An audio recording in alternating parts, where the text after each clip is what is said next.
ഓഹോ, ഇദ്ദേഹത്തിനാണോ ആക്ഷേപം? പൂവ് നേരിട്ട് പറയാൻ പഠിച്ചോണ്ടാ പരാതി അഡ്മിനിസ്ട്രേറ്റർക്ക് കൊടുത്തത്. എന്ത് പരാതി? ക്ഷേത്രത്തിലെ നിത്യപൂജ അടക്കമുള്ള കാര്യങ്ങളിൽ ചെയർമാൻ ഇടപെട്ടത് ശരിയായില്ല. ചെലവ് ചുരുക്കാനാണെങ്കിൽ നിങ്ങൾ അതിന് വേറെ വഴി ആലോചിക്കണം. വിധിപ്രകാരം നടത്തുന്ന കർമ്മങ്ങളിൽ പിശുക്കരുത്. എന്ത് വിധി? ദേവന്റെ പേരില് തിടപ്പള്ളിയിൽ വേവുന്ന നിവേദ്യ ചോറ് തൊട്ട് പാല്, നെയ്യ്, അപ്പ, അട, പ്രഥമൻ വരെ നമ്പൂരിമാരെ ഇല്ലങ്ങളെ കടത്തുന്നോ? ഇനി അങ്ങനെ കട്ടുപിടിക്കാൻ സമ്മതിക്കില്ല. നൈവേദ്യം കൊണ്ടുപോകുന്നത് അതിനവകാശപ്പെട്ടവരാണ്.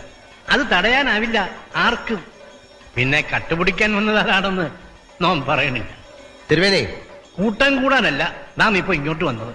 കാര്യങ്ങൾ അറിയാഞ്ഞിട്ടാണെങ്കിൽ അത് പറഞ്ഞു മനസ്സിലാക്കി തരാനാ. വേണ്ട, നിങ്ങൾ പൊയ്ക്കോളൂ. ഇതുകൂടി കേൾക്കണം.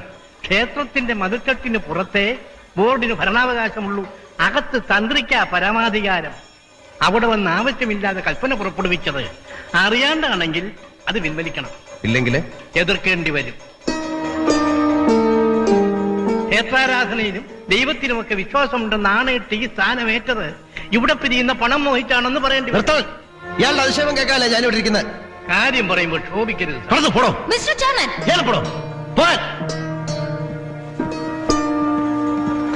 ഇവിടെ ആവശ്യമില്ലാത്ത ഈ നാറുകളൊക്കെ ഇങ്ങോട്ട് കടത്തിവിടുന്ന ആരാ?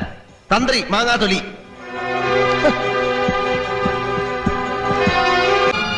ഉത്തരവാദപ്പെട്ട ഒരു സ്ഥാനത്തിരിക്കുമ്പോ ആ നിലയ്ക്ക് വേണം പെരുമാറാൻ. പണ്ടത്തെ തെരുവുകൊണ്ടാണ് സ്വഭാവം കാണിക്കരുത്. നിങ്ങൾ കാര്യം അറിയാതെ ഒരുമാതിരി മറ്റേ വർത്താനം പറയരുത്. ശിവനെ ഞാൻ കുറ്റപ്പെടുത്തുകയല്ല. അമ്പലത്തിലെ ഈ സമരം നീണ്ടുപോയാൽ നമ്മുടെ സകല പ്ലാനുകളും തെറ്റും. അതെന്നെയാ ബാധിക്കുക. പലരുടെ എതിർപ്പുണ്ടായിട്ടും ഞാനാ നിന്നെ ഈ സ്ഥാനത്തെ കൊണ്ടുവന്നത്. എന്തിന്? നീ എന്നോട് പറഞ്ഞിട്ടില്ലേ എന്തു വേണമെങ്കിലും ചെയ്യാം, പണവും പദവിയും അംഗീകാരവും ഉള്ളൊരു സ്ഥാനം മാത്രം കിട്ടിയാൽ മതിയെന്ന്.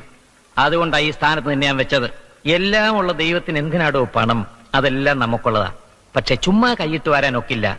ബുദ്ധി ഉപയോഗിക്കണം. പലരുടെയും കണ്ണുകെട്ടണം.